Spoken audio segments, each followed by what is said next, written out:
You're listening to the Peace Corner with a group of young, peace-hungry interns at GPPAC, the Global Partnership for the Prevention of Armed Conflict. In a world riddled with violent conflict, peace can feel elusive, and peace building can sound abstract. We want to change that with the Peace Corner. Who are the people breaking away from the discourses of hate and violence and transforming the status quo? What personally drives these people to peace building?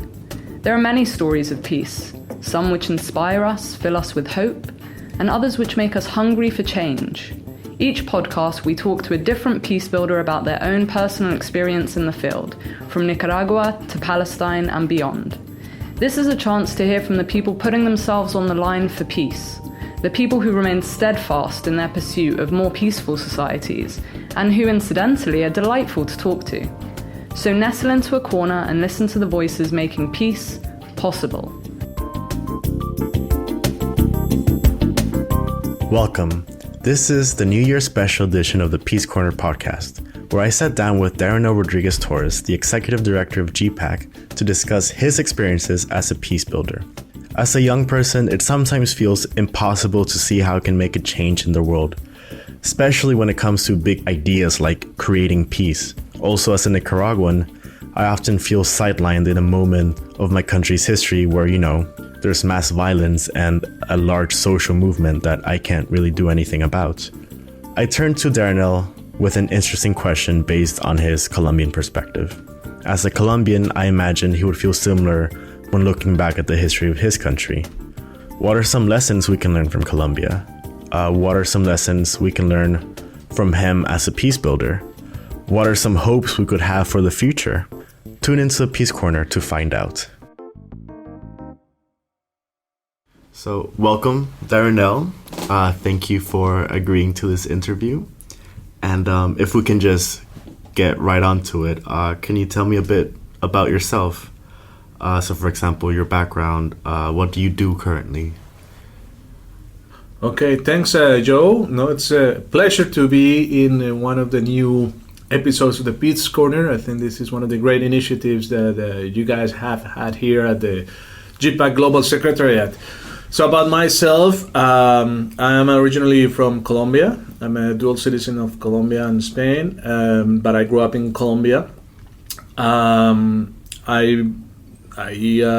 spent my early youth there, and then I moved to study in the US, and then I went back to Colombia, and then I moved to Spain, where I've been living for the past 20 years, basically. And right now I have the privilege of leading the team at the GPPAC Global Secretariat, the Global Partnership for the Prevention of Armed Conflict. Great, thank you. And one question I'm very curious about when talking to people in this field is how they got into it, what drove them into peace building. And I want to extend the question to you. Why did you become a peace builder? Yeah. I don't think that's a conscious option, and I'm not sure. Of course, I work in the peace building field, but I'm not sure that there was a conscious decision to say, okay, I'm going to become a peace builder. I think there are a number of factors that lead you into some particular type of job. Sometimes somebody said, do you choose a job or does the job chooses you? And I guess it's kind of a combination of both. First of all, growing up in Colombia in the middle of a conflict scenario, you are exposed to a number of situations, to a number of conflicts, to a number of experiences, which even if you don't experience them directly, because there is a big divide between the way an armed conflict experience, in the case of Colombia, of people living in big cities, in urban settings, and people living in rural settings, you do see and you do hear and you do get some kind of feeling of what's going on, different from people who grow up in different backgrounds. So even though I cannot say I was directly affected by the armed conflict in Colombia, and for most of us who grew up in big cities in Colombia, I grew up in Bogota, you see the conflict on the news, basically, and you do experience, however, a number of factors that condition your life, even in the big cities because of the conflict.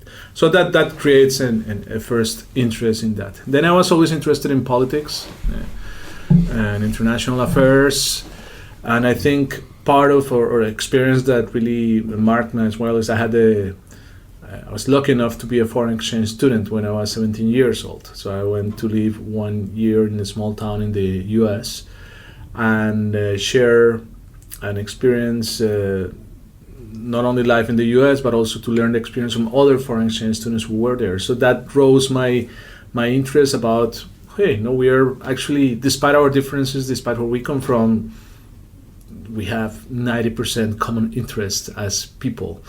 And that kind of like led me to stress in my work what unites us as people rather than what divides us. And I think that's something that has led most of my life, thinking about what it is that unites us, and if it is a lot more what unites us, why do we always focus on that divides us? And that has been sort of like a common point of, like I said, in my personal but also professional life, which and then I took into the different positions that I have held. So I have been fortunate enough to be able to work in the public sector, but also in the private sector, and now for the past 10 years in the NGO, civil society sector. Mm-hmm. So that has given me, I think, a good perspective of how work in different areas are, and how I can bring my views and expertise and values into the different work. I find it very interesting how you said that the career chooses you in a way, and you're kind of implicitly saying that growing up in Colombia during this time period could have influenced your decision to be interested in peace and conflict. Is that okay by saying that? Is that? Well, yeah. Of course, the context where you grow up makes a lot. There is a Spanish classical philosopher called José Ortega y Gasset, and he used to say, "Yo soy yo, mis circunstancias." Mm-hmm. So it is about me, but also about my circumstances. Yeah. And so now that, let's say, your career as a peace builder has developed, looking back to your origins, what do you think you can bring now back to, let's say, or what more insights do you have about the conflict you grew up in, for example, now that you've, let's say, stepped away and then learned in this new environment? Yeah. I think definitely perspective is a good thing. Mm-hmm. You know, when you step away and look into things from a distance, that helps to understand your own context. So there are many things that they say of that the trees often don't allow you to look at the forest. Forest. So when you step away, you kind of look at the forest and you see the other forest, and you say, there are a lot of things that we can learn from this part of the world and that can be applied into this other part of the world. And you think, and there is a tendency to be very self-referential, usually in your own experience. And you think, this can only happen here, and this is only happening here. And then you realize, well, actually, those dynamics happen elsewhere. Yeah. And we will do good in learning from what is happening elsewhere and see how we can apply it to our current context. Yeah. So that is something that this work, and especially working in GPPAC, where we have this incredible wealth of experiences worldwide, where you are able to learn and compare situations from Asia, from Africa, and reflect on your own context, and you say, like, well, we're actually facing some of the same challenges, and some of the things that you think, this is unique to my context, like, no, it's not unique, and there are solutions that have worked somewhere else. Of course, you cannot simply copy paste into your own context, but they do help you think creatively and in an innovative way in which what can we do differently. Mm-hmm. So I think that is one of the real added values of working in an organization as GPPAC, that you are exposed to so much information, so many experiences from so many good people in all the different corners of the world, and that is something that is really, really valuable. Yeah. Do you mind, identifying some of the dynamics or challenges that, for example, happened with the FARC and with the recent peace deal, and like maybe you want to say how sustainable that peace deal is or unsustainable in your opinion, based on the dynamics and challenges that you kind of learned over time? Yeah. Well, first, the peace deal, in my view, was great news for the country. I mean, you have to think of what the context was, and we've been going for over 5 decades of a conflict with the FARC. Yeah. But the conflict in Colombia is not only about the FARC. The FARC was one actor, one important actor, but reaching a deal with the FARC is not really reaching a peace deal in the country. So it's not, and that sometimes there is the impression, especially when you talk about Europe or other places, since there is now peace in Colombia, it's like, well, it's not really that there is peace in Colombia. The conflict with the FARC, there is an agreement to take that element out, but there are other elements that drive potential for conflict in Colombia. So when you look at that, and you have to explain that to people, it's like, even in Colombia, it's like, no, it's not that you sign a deal and then there will be peace the next day. It's that you remove one important obstacle that was destabilizing the country, but there are many others that we have to continue working on. Yeah. It's been almost 2 years since the signing of the peace deal with the FARC. There are organizations, some of them very linked to GPPAC actually, for example, the Kroc Institute from Notre Dame, with whom we have worked closely in the past. They are commissioned, they're tasked with monitoring the implementation of the peace deal in Colombia. And they have produced 2 reports so far on how the implementation is going, and you have sort of like a mixed balance. No? On one hand, positive news. Just if you look at the levels of violence, they have drastically reduced the number of dead people, the number of killed combatants and civilians. So there is a reduction in general levels of violence. But at the same time, there is a risk of expectations not being fulfilled. So there is a need to really manage expectations and to deliver on what was agreed on the peace deal. So we need to step up on delivering on what was promised, not only to the FARC or to the government or to the army, but to the common citizen, which sees the big deal as a big opportunity and are wondering, well, maybe not so much has changed for me, because one of the challenges of the peace process so far that has been highlighted in these reports is that in those places where the FARC has left, there has been a vacuum that has been filled by other armed actors. And somebody living in a town doesn't care if people holding hands have a bracelet that says FARC or that says something else. To them, it's an armed person that is conditioning their life, and that is something that maybe hasn't changed much, and where we have to step up efforts as Colombians and the government of Colombia to really make sure there is a presence of the state, and that vacuum, those sectors where the FARC is living, are filled by state presence and not by other actors.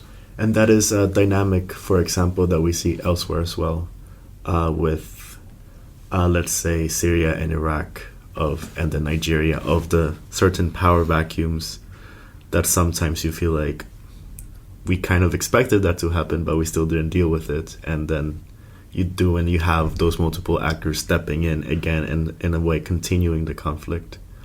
So that is something that you say potentially could happen in Colombia as well, if there's no steps to deal with that. Yeah. No, it is happening. Of course, not at the level of Syria or Iraq, but it is happening. Like I said, the conflict in Colombia was very complex. It was not about FARC and the government. Yeah. You had the FARC, you had the government, you had the army, but you also had the ELN guerrilla, the Ejército de Liberación Nacional. You had a number of paramilitary groups. You had a number of private militias. You have drug traffickers, which is kind of like the blood that connects all of these actors. Yeah. So you have a number of irregular actors, and you took of the equation one of them, a very big one and significant one. But there are others that are trying to fish in this path and to see, okay, what opportunities can I have, and that is the difficulty with a country that has been living or has over 50, 60 years in such a conflict system. So the whole system becomes a reality, and it's difficult to change. And the whole conflict scenario becomes, or keeping a scenario for conflict becomes an objective in itself, because some people are benefiting from this type of scenario. So it is difficult to change these realities, and the change has to come from not only from those who signed the peace agreement, but it really has to be a whole transformation of the society, thinking, okay, what it is that I have to do in order to really change attitudes, values, behaviors that really promote a long-term sustainable peace in the future.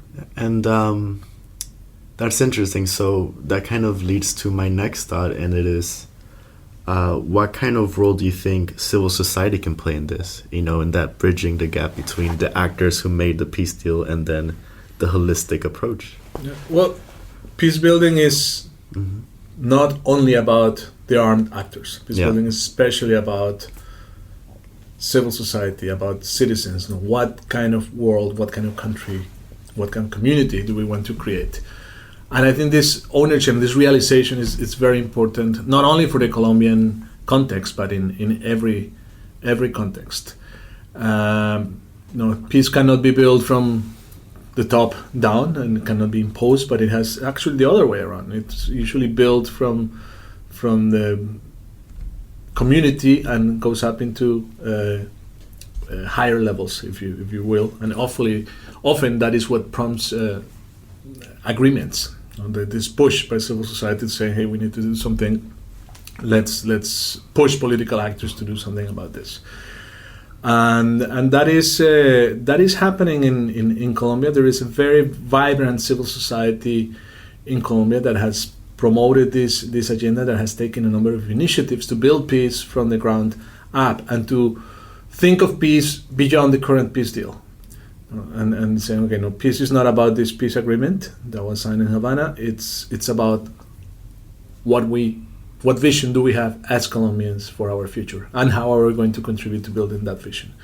I think some organizations in Colombia are doing excellent work doing this. Some of them part of the GPPAC network, thinking what is the country that we need to build, what do we need to build in, and how can we create that change, and how can we expand this constituency of people, this number of change makers, of change leaders that will take us there in the future and ensure that there is a new country being built.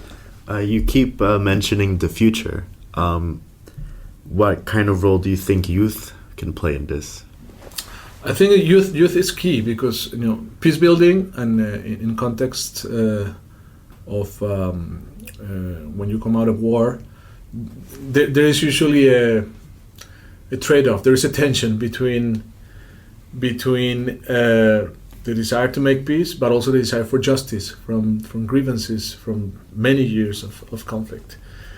And there is a process of reconciliation that has to take place in societies that emerge from conflict.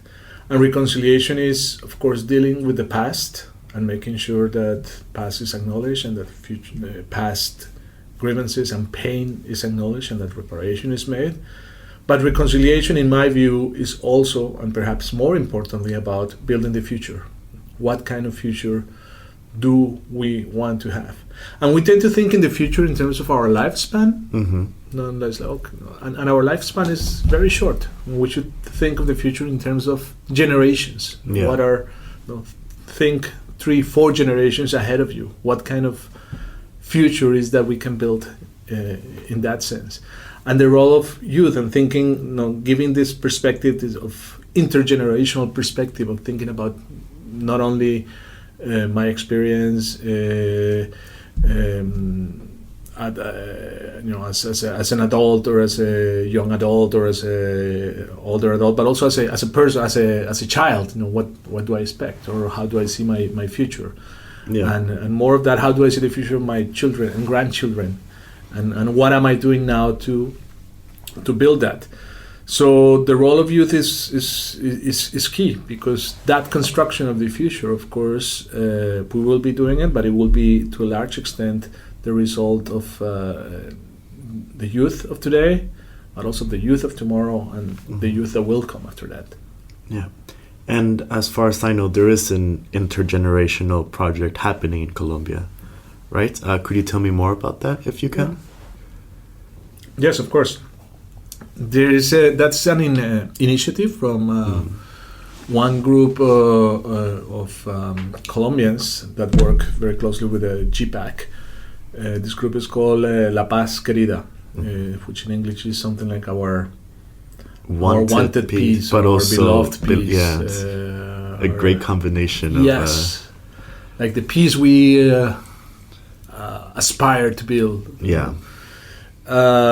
So this group is essentially thinking about what I was just saying. It's like we need to look beyond the peace agreement, and really what we need to build is a change in our culture. We need to have a cultural transformation in the way that we approach our relationships and the way that we deal with conflict. So conflict will be there. It's just that what means do we take in order to resolve those conflicts? Right now, or until now, a common feature of resolving conflict in Colombia has been violence. And what this initiative aspires to do is to create or to propitiate a change in the value system, in the ethical values, and the way that we transform and we address conflict, and doing this through dialogue. And they do this.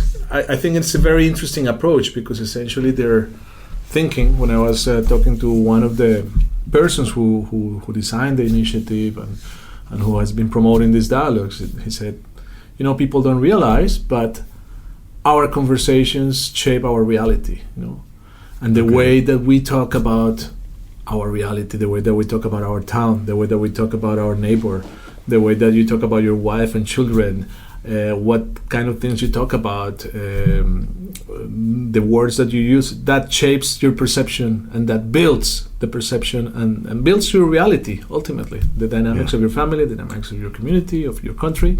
So we need to change, we need to learn we need to be conscious of this and learn about how to talk and how to be more effectively talking, because by having these spaces for conversation, we're actually having spaces in which we're building the new reality of the country. So these intergenerational dialogues are precisely about this, about simply creating space for conversation and thinking, of course, about the past that we have had as Colombians, the violent past, but also thinking about, how can we build that future together through our conversations, and how can we develop that common vision. And they do that precisely looking at that intergenerational element. This is not something that one age group can do, but really it has to come from the youth, bringing their perspective and telling their parents, hey, this is what is important for us, but also the parents telling where they come from and what they did, and what they want to do together and where they aspire to be together. Not only 10, 20 years from now, but 2, 3, 4 generations from now. Are we able to change those dynamics? That is the difficult thing. Can we change the dynamics that bring conflict in a continuous way? Can we break the cycle, really, and move forward into building a new reality? And that is something so that they have been doing. These intergenerational dialogues, they especially focused on small towns in very, very, very affected areas of the country affected by violence. Like I said, growing up in Bogota, you're not very much affected, but if you go into some of these small towns, you see and you hear stories of what the conflict was really all about. Yes. And that transformation then takes place through dialogues, through communications, through thinking together about what country do they want to build and what community they want to build in the future. Yeah, that's certainly a very powerful initiative. I think it's like it also, lesson-wise, it's something that, hearing it, I hope it would happen more often, more times across the world, because let's say as a young person, it oftentimes feels like when it comes to these big issues of peace and conflict resolution, because let's say you're deemed as less experienced, then you would have, let's say, less to say about it. But then this gives me the opposite, understanding of, we do have a certain experience from the conflict that needs to be shared as well. So that's a very powerful message, I think. Yeah. And the way a young person experiences the conflict is different from the way somebody else experiences it. Same thing that the way conflict affects a woman is different from the way conflict affects a man. And there are different threats that are perceived and different expectations. So it's a very powerful inclusivity. Yes, of course. Yes. And I was in one of the most recent dialogues in a small town, very beautiful town in Colombia called Mompox. It's a very beautiful Colombian town. And I was in one of these tables, and there was this kid who was like 12 years old. Yeah. And I was very curious to see how he was interacting. I was checking with the people in the table, and he said, "It's incredible what he's telling us. Like, I could never realize, I could never think of this element that he's bringing to the discussion as a 12-year-old, because it's incredible the kind of contributions that he was making. He was being very, very active and being very, very, very openly speaking to 60-year-old men or 40-year-old women. And he was really, she's like, well, for me, this is what it means, and this is how it has affected me, and this is what I expect. Yes. And that is really valuable. And sometimes we tend to neglect those, he's only 12 years old, what does he know? Or he's too old already, he's past, he's 80, he's going to die in 10 years, or what do we care? But those experiences, bringing together those experiences is really what adds value into these processes. Yeah. No, thank you for that. And just to wrap everything up, do you have any final lessons you want to share from this specific situation of FARC Colombia, what you know of it, of your experiences? Yeah. Well, I mean, there is one...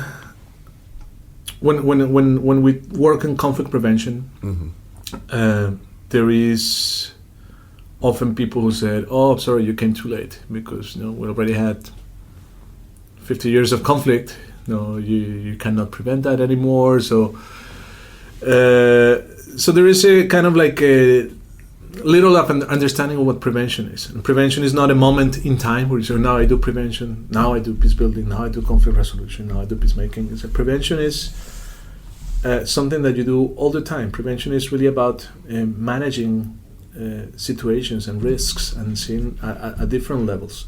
And I think at this moment, in the case of Colombia, it is precisely after signing that agreement, 2 years after signing the peace accords, it is the moment of prevention.